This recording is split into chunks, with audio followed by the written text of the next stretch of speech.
위계적 회계 분석 우리 교재로는 170조. 위계라는 말이 뭐죠? 위계.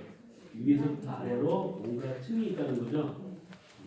하이어레키컬이라는 건데 쉽게 말하면 사장, 대표, 부장, 전무, 부장, 과장, 사원 이런 식으로 어떤 계층이 있을 때 하이어레키컬이라고 해요. 근데 그걸 우리말로는 위계라고 말하는데 실제로 책에서 설명하는 내용보다는 우리 논문에서 쓸 때는 통제 변인을 통제할 때 주로 사용해요. 통제라는 말이 뭔 말이냐? 이 뜻이에요. 쉽게 말하면 통제, 컨트롤 한다고 하는 뜻인데 내가 우리 애들 과외를 보내려고 그래. 과외. 수학 선생님한테 수학 과외를 맡기려고. 그럼 수학 선생님한테 과외를 맡기면 딱 맞죠? 근데 그 학원이 수학 선생님이 부족해서 국어 교사가 수학을 가르친대. 그러면 엄마 입장에서는 응? 그럴 거 아니야. 아니 배우러 오는 수학을 배우러 오는데 왜 국어 선생님이 수학을 가르쳐야지? 안 맞지? 그러니까 통제라는 건 뭐냐면 내가 어떤 상황을 비교를 하려고 특히 이제 이게 어떤 프로그램 효과도 마찬가지고 비교를 하려고 어떤 비교를 해야 쉽게 설명해야 될까? 그러니까 조건을 환경과 조건을 동일하게 놓는 거야. 그러니까 그 학원에서 수학 선생님이 가르쳐야 돼. 수학 과목. 그리고 1시간을 배우면 똑같이 1시간씩을 가르쳐야 돼. 그러니까 어떻게 설명을 내가 해야 되나? 통제를 한다라는 것은 환경적인 부분을 내가 싹 빼고 정말로 순수하게 얘가 영향을 미치나? 이걸 보려고 하는 거거든.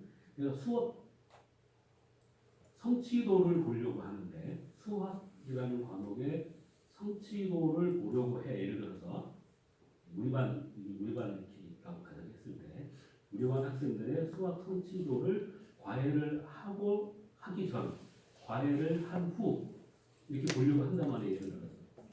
그런데 수학 교사한테 배운 아이들, 국어 교사한테 수학을 배운 아이들 이렇게 비교하면 안 되잖아. 그럼 뭔가 다르겠지.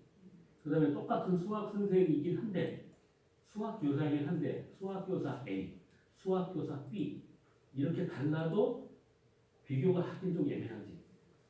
그 다음에 또 수학 교사 A가 1시간을 가르치는 학생들, 수학 교사 A가 2시간을 가르치는 아이들 이러면 또 안 되잖아. 그렇지?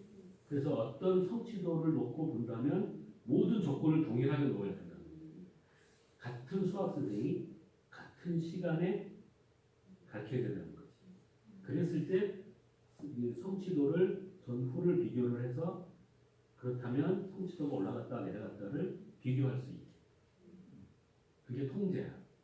통제라는 의미는 조건을 같이 해야 된다. 같이 놓고 봐야 된다.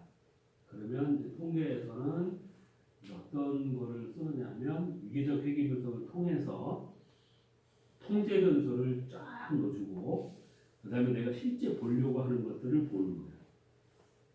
지금 이게 이해가 안 갈 거고 이제 이 제목이 위계적 회계 분석이니까 통제를 하는 곳에 위계적 회계 분석을 사용하면 된다.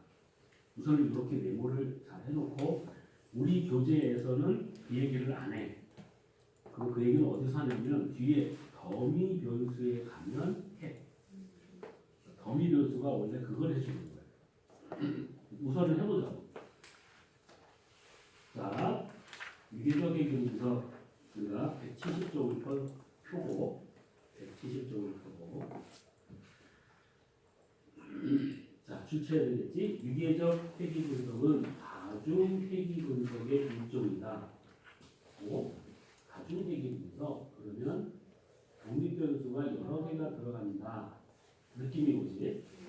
독립변수가 여러 개다. 쭉 내려오면 까맣게 된 진한 도시가 있는데 주체해야 되겠죠? 종속 변수에 가장 큰 영향력을 미치는 독립변수와 두 번째로 영향을 미치는 독립변수, 이것들에 대한 상대적인 영향력의 크기를 순서대로 파악한다. 이거는 다중회계에서도 해. 근데 위계에서도 왜냐하면 가능한 이유가 위계적 회계 분석이 다중회계 분석의 이점이라고 했잖아. 그러니까 크기 비교하는 것은 당연히 해. 근데 그것만 하는 게 아니다라는 거야. 이 책에서는 요 정도만 설명을 하는데 사실은 거기다 메모를 해놓길 통제 변수를 위계적 회계 분석으로 돌릴 수 있다. 통제 변수를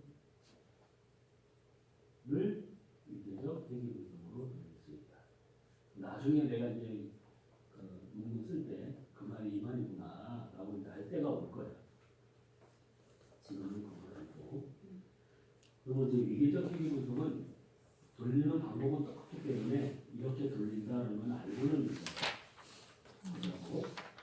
그럼 171쪽에 이렇게 실행한다. 171쪽으로 가서 보면 대입하는 똑같아. 똑같지? 2-3부니까 우리가 생기에 쓰고 있는 2-3부를 올려. 데이터를 그대로 올리고 이제 똑같이 회계 분석이야 이거. 회계 분석. 선형 회계 분석. 나는 바로 갖고 오기 위해서 네 번째 아이콘을 클릭했어. 그럼 내가 오늘 실습한 게 선형 회계 분석이 있지 이렇게. 그럼 바로 떠 이렇게 쓰든 분석, 회계 분석, 선형으로 가든 똑같은 거야. 그래서 초기화. 재설정을 누르면 초기화가 돼 있어. 됐지? 그럼 이제 할 거야. 1번. 자, 우리가 리더 멤버 여기가 지금 보면 그전에는 가설이 다 있었었는데 얘는 왜 가설이 없지? 이런 말이 느낌이 왔어요. 이 앞에 가설이라는 게 없었지. 단순 회계 분석과 다중 회계 분석은 앞에 가설을 세우고 들어갔잖아. 얘는 가설을 안 세웠다고 지금. 그 차이도 있다는 거 기억해야 돼. 우선은 자 보자. 자 여기 보면 1번에 조직 후원이 종속변수로 들어갔지, 그지? 넣어보자고. 조직 후원을 종속변수로 넣어보자. 조직 후원을 종속변수로 넣었어. 자, 그럼 독립변수에 먼저 리더 멤버가 들어간다고 돼 있지. 리더 멤버를 독립변수에 넣었어. 이렇게만 하면 단순 회계 분석인데. 이렇게만 하면. 근데 여기에 리더 멤버 대신에 또 다른 게 들어가면 다중이 되는 거지. 그 다음에 잘 보면 1번 172쪽에 1번을 읽어봐.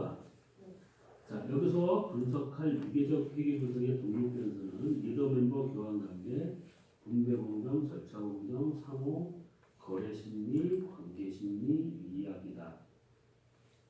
앞에서도 언급했지만 회계 분석에 사용하는 변수를 요인 분석, 신뢰 분석을 통해서 뻔한 얘기고 변수 계산을 해서 만들어졌다. 뻔한 얘기야. 자, 제일 먼저 리더 멤버 교환 관계를 독립변수에 투입시킨다. 순서는 관계없다고 되어 있지? 그러면 이제 1번을 했고, 자 2번에 가서 보자 보지. 자, 사용할 동석 변수는 조직 후원 인식이다. 그럼 이게 뭐야? 리더 멤버가 조직 후원을 미치는 영향이야. 이렇게만 본다면 3번을 보자고. 1번과 2번의 절차는 단순 다중 회계 분석과 동일하다. 맞지? 하지만 여기서부터야. 하지만 유계적 회계 분석과는 절차가 있는데 그림 13-2 그 아래 그림이야. 아래 그림에서 지금은 이 상태에서 보면 다음이라고 하는 단추가 활성화되어 있어. 그렇지? 다음이 뭐냐면 스테이지가 현재 요게 스테이지 2야. 이걸 모형이라고 하는데 이제 스테이지 2로 만들어주는 거야. 아직은 나중에 한꺼번에 설명을 하고 속대로 해보자고. 다음을 누르면 얘가 없어지는 게 아니고 스테이지 2로 바뀌는 중이야. 새로 들어간다 여기 뜻이야. 그럼 이전 거는 있어. 이전 거 눌러보면 아까 있던 글자가 그대로. 그래서 다음이라고 하는 것은 두 번째 스테이지야 이게. 그리고 두 번째 스테이지에는 뭐가 들어가느냐라는 거지. 그럼 이제 세 번째 줄에 읽어보자고. 다음을 누른다. 그러면 리더 멤버는 없어지게 된다. 맞지? 그 후 두 번째 그림처럼 분석할 내용을 집어넣는데 여기에 뭘 집어넣냐면 조직, 분배, 절차, 상호 세 개가 들어가지. 이제 누르는 거야. 뭐라고? 분배, 공정, 절차, 공정, 상호, 작용 이렇게 세 개가 들어간다. 그 세 개가 들어가는 게 그 아래에 있는 그림이고, 그 다음에 그 밑에 글을 또 읽어보면 그 후 또 한 번 다음을 누르고 스테이지가 세 번째 되는 거지. 그 다음을 누르고 또 다시 이렇게 스테이지가 새로 바뀌어. 이전 거 누르면 다 있어. 그 누르고 마지막 독립변수는 심리적 계약 위반을 입력시키자. 심리적 계약 위반. 심리적 계약 위반.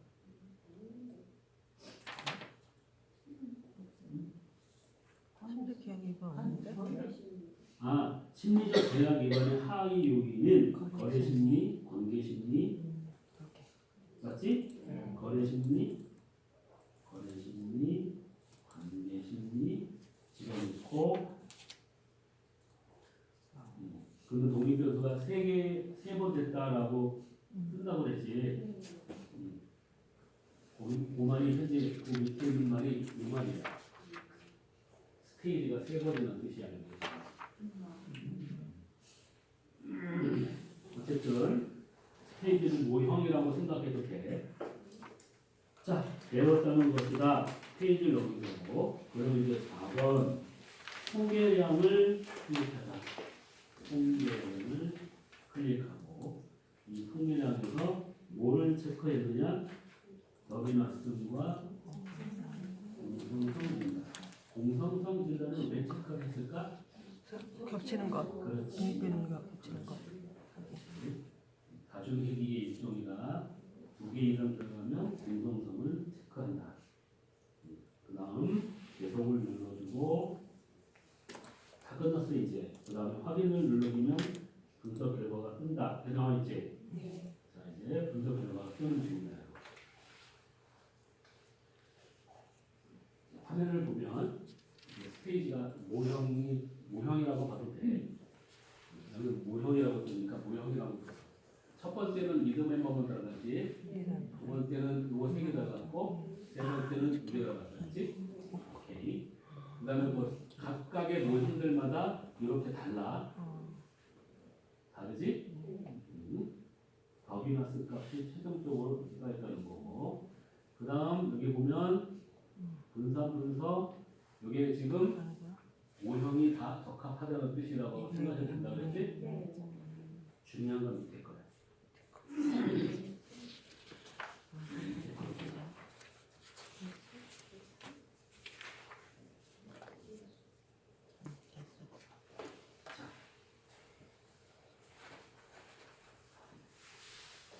잘 보면 이게 첫 번째 모형인데 첫 번째 모형은 이렇게만 나왔어. 그렇지? 첫 번째 모형만 돌렸을 때는 단순 회귀와 같은 거야. 그렇지? 두 번째 모형은 다중 회귀와 같은데 잘 봐야 돼. 원래는 여기 3개를 넣었잖아. 근데 얘가 포함돼서 들어오는 거야. 얘한테 두 번째 들어간 나머지가 다 합쳐져서 보는 중이야. 그 다음 세 번째는 거기에다가 나머지 또 2개가 더 합쳐져서 보는 거야. 그러니까 모형 3은 최종 모형인데 여기에 베타 값을 보면 표준화를 이렇게만 보면 요 정도 크기인데 이렇게 보면 요 정도 크기야. 근데 이렇게 보면 여기 요 정도 크기란 말이야.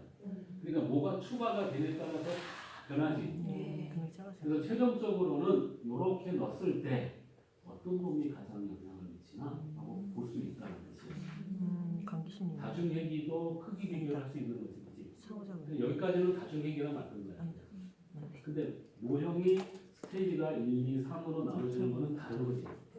그래서 이걸 위계라고 하는 얘기는 내가 첫 번째, 그 다음 들어가는 게 두 번째 위계, 그 다음에 세 번째 위계 이렇게 보면 된다는 뜻이고, 최종적으로는 이걸 보는데 이 중에서 제일 영향력이 큰 놈이 누구야? 딱 때려보니까 요 놈이네. 얘보다 큰 수치 없잖아. 마이너스인데? 절차? 절차공정. 그래요.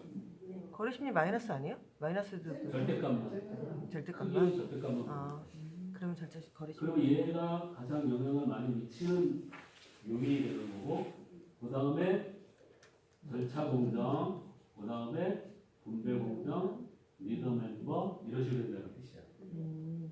그러니까 요거는 당연한데 위계는 이제 우리 책에서 여기서 끝나. 우리 책에서 말하는 위계는 이런 식으로 넣었을 때 크기 비교를 할 수 있는 게 위계적 크기 분석이다라고 끝내지만 실제로 논문을 썼을 때에는 여기에 투입되는 변수들이 잘 들어야 돼. 여기서 투입되는 변수들이 이만큼이 예를 들어서 내가 마지막 게 진짜인데 마지막 게 진짜가 관계 심리가 여기 조직 후원에 영향을 미치는 걸 보고 싶은 거야. 우리 지금 설명 안 했어. 안 했는데 이 위에서부터 아래까지를 다 통제, 더미 변수화해서 집어넣으면 이제 이 앞에 것이 다 통제 변수가 되는 거야. 아까 말했듯이 똑같은 수학 선생, 똑같은 시간 이런 거 이렇게 해준다고. 그럼 더미가 뭐예요? 그 뒤에서 설명을 할 거야. 더미가 어떻게 만들어지고 이 더미는 왜 만들고 하는지는 이제 더미 회계 분석에서 할 거고, 위계적 회계 분석에서는 그러면 여기에 들어가는 것들은 주로 어떤 게 들어가요? 인구 사회학적 변인에 들어가는 것들, 성별, 거주지, 연령, 뭐 이런 것들이잖아. 월, 소득 이런 것들을 내가 통제를 해보고 싶다. 그랬을 때 요것들을 싹 조건을 동일화 해놓고 나서 실제로 여기 있는 마지막에 있는 관계 심리가 조직 후원에 그래도 영향을 미치나? 이걸 보고 싶을 때 보통 유계적 계획으로 한다는 뜻이야. 지금 그것도 잘 이해는 안 갈 거야. 그래도 통제 변수는 여러분들이 사용하는 설문지에서 인구 사회학적 변인들을 가지고 그것들을 더미화해서 통제 변수로 입력을 해서 보는구나. 이해하는 모르겠다. 지금은 그렇게만 알고 더미화하는 거를 한번 보고 보자고. 우리 책에서는 이제 여기 통제 변이까지는 얘기를 안 했단 말이야. 책 보자고. 어떻게 설명을 했나 책을. 자, 책은 나중에 얘기처럼 이제 크기 비교를 했는데 결과는 이제 여러분들이 읽어보면 돼. 어쩌고저쩌고 설명을 했을 거야. 177쪽에 가서 보면 여기 보면 표준화 개수라고 했는데 까맣게 돼 있지. 표준화 개수의 177쪽에 까맣게 돼 있는데 거기 보면 이제 뭐 설명을 그 다음 페이지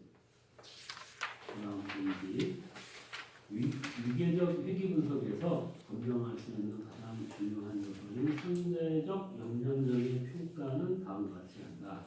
이게 표준화 개수야. 베타값. 그리고 또 그 다음 줄에 절대치를 보고 판단한다. 이런 말 해놨지? 부호는 관계없다. 절대값을 보고 한다. 그래서 어떤 게 영향을 많이 미치느냐 안 미치느냐는 설명을 해놨어 보니. 어떤 놈이 가장 그다음 다음 줄 보면 거래 심리적 기하 기간은 똑같이 마이너스 0.220으로 가장 높은 수치를 보이고 있다. 찾았어? 네. 그것부터 차근차근 설명을 한 거야. 그래서 큰 놈, 작은 놈, 그다음 작은 놈들이 이렇게 영향을 미치고 있다라는 걸 확인했다. 이걸 한 거지. 근데 그거를 확인을 하려면 여기 보면 2차 이건 이제 설명 안 해도 알 거고 밑에 또 있지 공성선 진단. 그러니까 여기 있는 것들이 다 만족을 한다는 뜻이야. 0.1 이하이잖아, 그렇지? 그래서 서로가 관계가 어떤 수치를 보통 제시해주고 끝나. 그러면 여기 보면 유의하냐 안 하냐를 따져야 돼. 이게 최종 결과잖아. 최종 결과지. 그 여기에서 보면 유의 확률이 쫙 뜨잖아 이렇게. 0.05 미만이 되는 것들이 있잖아. 네. 근데 안 되는 것들도 있단 말이야. 네. 안 되는 거는 제외야. 대상에서. 안 되는 것도 설명하지 못해. 이렇게 영향을 미치는 것들 중에서 큰 놈을 찾는 거야. 상호작용. 이랬지? 단지 책에서는 유기적 회귀 분석이 다중 회귀 분석과 별 차이가 없이 설명을 해놨는데 유기적 회귀 분석을 이렇게 모형 1, 2, 3으로 해준 거 외에는 차이가 없어. 여기까지는 이해를 한 거야. 유기적 회귀 분석을 어떻게 돌리는 거는 이제 알았어. 단지 이제 우리가 저기에 변수를 어떻게 투입을 하느냐는 내가 아까 말한 통계 변수를 넣는 거는 설명을 안 했기 때문에 그것만 유의 깊게 보면 되는 거지.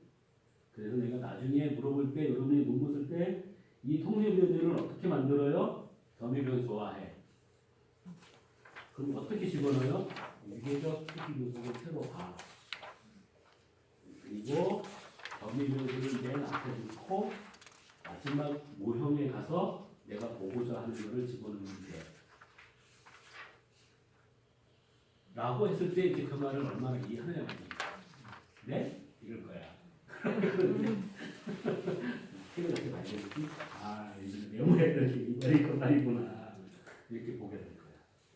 그래서 어쨌든 그러면 이제 다시 만약에 그거를 실제적으로 예를 들면 두 번만 돌리면 돼. 모형 1에다가는 통계 변수를 샥 넣어. 통계 변수가 5개다 그러면 1번 모형에 5개를 쫙 넣는단 말이야. 더미 변수 된 거를 넣고 모형 2에서는 내가 실제 보고자 하는 거, 거를 하나를 딱 넣는 거야. 그럼 모형 1, 모형 2만 뜨겠지. 모형 1에는 통계 변수가 뜰 거고 모형 2에는 통계 변수 플러스 보고자 하는 것 같이 뜨겠지. 그걸 보고 비교를 하는 거야. 그러니까 통제를 했음에도 불구하고 영향을 미치는지. 통제를 했는데 영향을 안 미쳐. 아, 그러면 또 다른 해석을 해야 되는 거야. 근데 그게 꼭 필요해요? 안 쓸 수도 있고 안 돌릴 수도 있어. 꼭 돌려야 되는 건 아니야. 근데 이제 학위 논문을 쓰다 보면 뭘 위해서 고민을 해야 되냐면 분량이라는 걸 신경을 써야 돼. 분량. 그래서 학위 논문에는 이런 거, 저런 거, 이런 거를 많이 돌려봐. 그래가지고 거기에서 의미 있는 것들을 추려가지고 분량을 맞춘단 말이야. 실제로 핵심인 거는 몇 개 안 돼. 그러면 나머지는 이것도 해봤고, 이것도 해봤습니다라고 하면 분량이 늘겠지. 그 중에 하나라고 생각해요. 자세히 설명해요. 그래도 알 건 알고 가야지. 자, 그럼 유계적 회귀 분석은 이렇게 하면 논문에서는 어떻게 실리냐? 179쪽에 설명을 쭉 해놨어. 그대로 하면 되는데 180쪽에 가면 거기에 모델 1, 2, 3이지. 그리고 거기 SE라고 찾았어? 네. 그게 표준 오차야. 이걸 괜히 이 사람이 잘못 쓰고 있는데 그게 맞이 B가 들어가야 돼. 그리고 모델이라는 말을 썼지. 저 표에는 모델로 돼 있어, 모형으로 돼 있어. 모델. 모형이 들어가게 되는 거야. 맞춰줘야 되는 거지. 그러면 이제 나머지는 그 표대로 우리가 실으면 된다는 거지. 이해됐어? 네. 모형 모델 1, 모형 1, 모형 2, 모형 3. 그렇게 변해가면서 변해가는 과정들을 통해서 수치들이 어떻게 변해가는지를 보고 그 유의 확률 값을 체크하면서 하는데 여러분 잘 보면 t 값에 괄호 열고 닫고 해가지고 그 t 값을 넣어놨지 지금 그렇게 넣어줘도 되고 그렇게 넣어줘도 되고 괄호를 싹 빼고 t 값 오른쪽에다가 별표를 찍어줘도 돼. 그거나 같은 의미죠. 별표 하나를 찍든 두 개를 찍든 세 개를 찍든 괄호를 없애고 P값을 제시하지 않아도 된다고.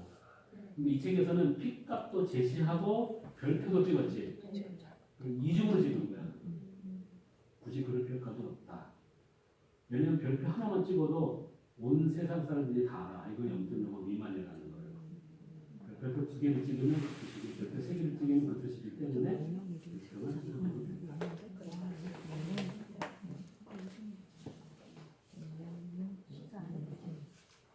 이해됐어? 그러면 여기까지가 하면 이게 미계적 회계 분석이야, 그렇지? 그러면 녹화 종료.